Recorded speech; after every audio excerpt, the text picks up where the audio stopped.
What is up guys, and welcome to another video. Today I'm going to be showing you another money method that I've been using in Red Dead Redemption 2 Online for the past couple of days. Normally for these money making videos, what I normally tell you is to go and spawn in one location and then head to the location that we're actually going to, which is the complete opposite side of the map. I would tell you to fast travel because as soon as you spawn in a lobby where most of the players in that lobby are around that area, which means that's where most of the action is. You have a chance of being griefed. If you spawn in the location where you want to go and do the money method, there's going to be a ton of people around there. So what I tell you to do is spawn in a completely different location and then fast travel to the location that you want to go to do the money making method.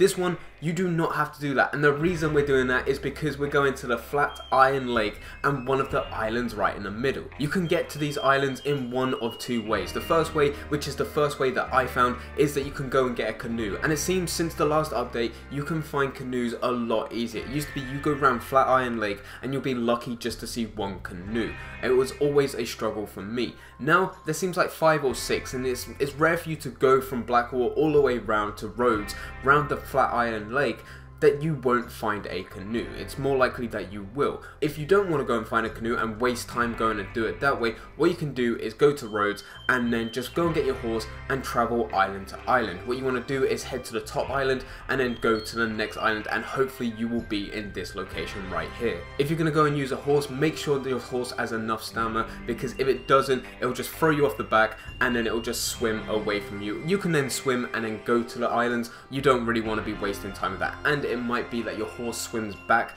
to the mainland instead of swimming straight to the islands. Once you get to these islands, what you want to do is head to this spot, and this spot is where you're just going to do plain old fishing. Unfortunately, it is too open for you to just run about and fish to go and beach themselves and then just die out, so you can go around picking them up. But what you can do is just make sure you have some worms or some crickets and then just go fishing in this area. As you can see from the clips that I've already got, there are a ton of fish that spawn in, and the majority of the fish are steelhead trout, smallmouth bass, and also pickerel. Pickerel go for I think $1 each, smallmouth bass go for $2, and then the steelhead trout goes for $2.50. The steelhead trouts, I have seen so many in this location, and that's what makes this method so good. In 20 minutes of doing this method, you should have a full satchel of pickerel, smallmouth bass, and also the steelhead trout. So once you go back to Rhodes, you should be making yourself a good amount of money. The problem with this method is that you do have to do a bit of traveling, and traveling off the islands, it does take about a minute of just swimming with your horse. But the reason we're doing it, and the reason you're going to want to do that, is firstly because you're going to be making a decent amount of money. Secondly, you do not have to do fast traveling anymore because you can stay in Rhodes and then just go to this location. And thirdly, if anyone wants to go and hassle you or grief you, they need to go and get a canoe and then row over to you, in which you're going to see it on your map. Or they're going to go and get a horse and then swim across, which yet again you're going to see on your map, and you can react, and you don't have to be that quick about it. You can take your time, carry on fishing, clear up what you're about to do, and then just go and shoot them to stop them from griefing you. You know, if someone's going to go from that land to that island, the chances are they're probably going to grief you. Whilst you're over on these islands as well fishing, you might as well explore the islands, because there are some stuff on there that I've never actually seen on Red Dead Online. I didn't even think they were in Red Dead Redemption end of. I was traveling along the beach and I managed to find crabs.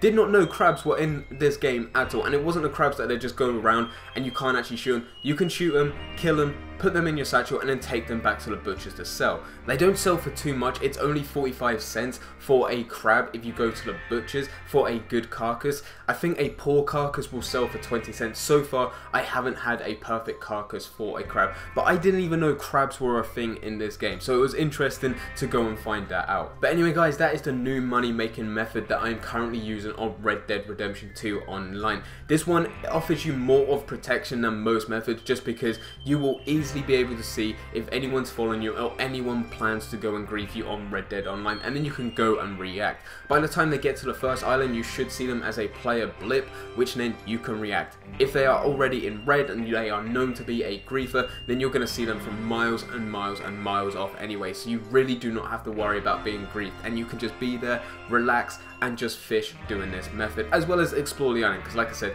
there are some cool things on this island. But anyway guys, I hope you guys did enjoy. If you did enjoy, don't forget to leave a like and subscribe. But for now, I'm going, so see ya.